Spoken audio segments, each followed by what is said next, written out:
آپ دیکھ رہے ہیں سٹی 11 نیوز پاکستان HD۔ خبر شامل کرتے ہیں جڑانوالہ سے ہمارے نمائندہ محمد شفیق کی رپورٹ کے مطابق پاکستان عوام تحریک حلقہ PP99 کا اجلاس منعقد ہوا، جس کی صدارت آرگنائزر رانا محمد ارشاد منج نے کی۔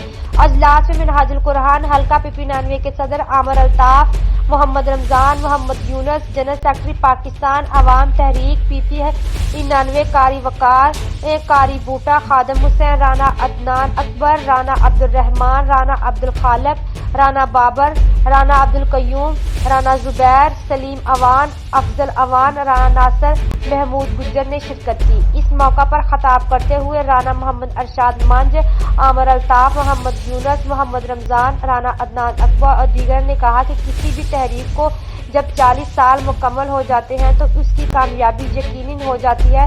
پروفیسر ڈاکٹر طاہر القادری کی قیادت میں مصطفی انقلاب کے لیے آج سے 40 سال قبل ادارہ منہاج القرآن کی بنیاد رکھی گئی، جس میں ذوق در ذوق لوگ شامل ہوتے گئے۔ آج یہ ادارہ مصطفی انقلاب کے لیے گامزن ہے۔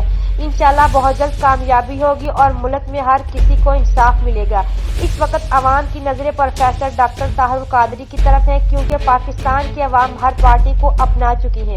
انہوں نے ہر طرف کرپشن اور اندھیرا نظر آ رہا ہے، جس کی وجہ سے عوام تمام پارٹیوں کو نظر انداز کر کے عوامی تحریک میں شمولیت اختیار کر رہی ہے۔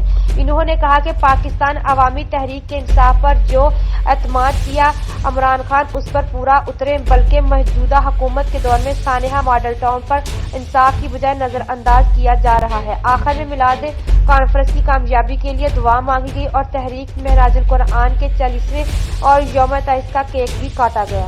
مزید خبروں کے لیے دیکھتے رہیے سٹی 11 نیوز پاکستان HD۔